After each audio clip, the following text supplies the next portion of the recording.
Bonjour à tous, bienvenue dans Fil de Science, le podcast Futura où nous retraçons l'actualité de la semaine.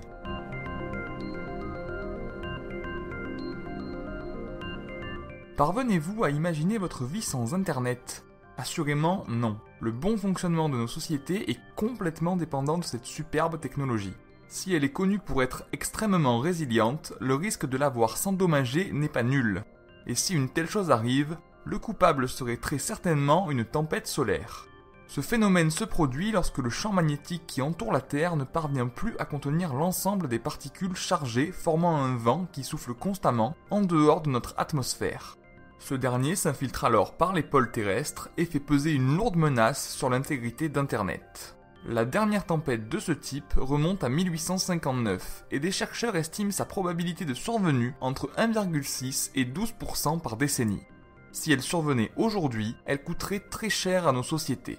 En effet, une seule journée coûterait déjà 7 milliards de dollars aux États-Unis. On ose à peine imaginer les conséquences de la tempête si elle venait à couper Internet pendant des mois.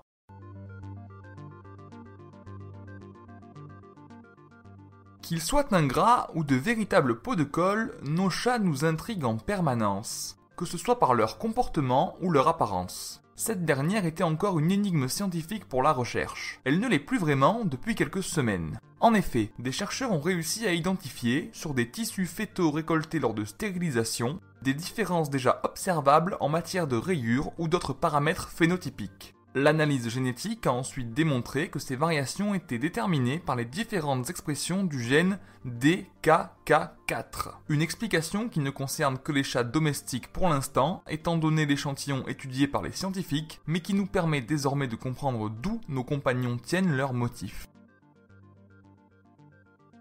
Les ambitions de la Chine au niveau spatial sont toujours bien présentes.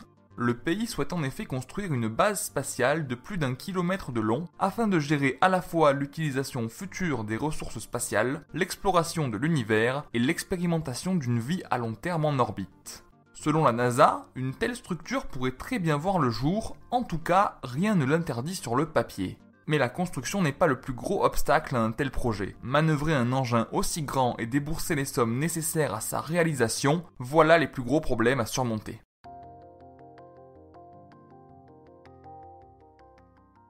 Depuis les études épidémiologiques menées dans les années 50, nous savons que la consommation de tabac augmente le risque de développer un cancer du poumon en le multipliant par 22. Pourtant, 10 à 20% des cancers du poumon surviennent chez des non-fumeurs.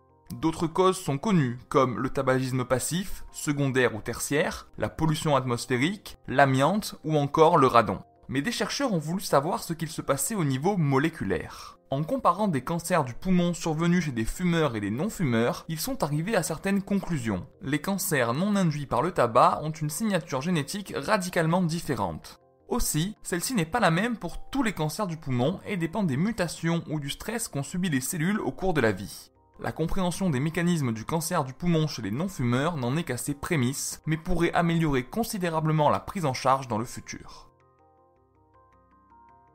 S'il y a toujours plus petit que soi, il y a probablement aussi toujours plus grand. Des scientifiques viennent de décrire dans une récente publication une nouvelle espèce de radiodonte appartenant à la famille des arthropodes nommée Titanochoris gainesi. Les restes ont été trouvés au niveau de la formation fossile de Burgess Shale dans le parc national Kootenay en Colombie-Britannique. Cette nouvelle espèce marine est l'une des plus grandes recensées à ce jour, juste derrière Anomalocaris, un autre représentant des radiodontes. Les individus composant Titanochoris gainesi pouvaient atteindre les 50 cm de long et possédaient notamment, en regard de leur corps, une gigantesque tête, si bien qu'ils devaient être, selon l'un des auteurs de l'étude, des têtes nageuses. Pour ne rien manquer de l'actualité scientifique, rendez-vous sur les plateformes de diffusion pour vous abonner à Fil de Science et à nos autres podcasts. Si cet épisode vous a plu, n'hésitez pas à nous laisser un commentaire avec le hashtag Futurapod et 5 étoiles sur vos applications audio préférées. On se retrouve vendredi prochain à 18h30 avec toujours plus de nouveautés scientifiques. Bon week-end à tous.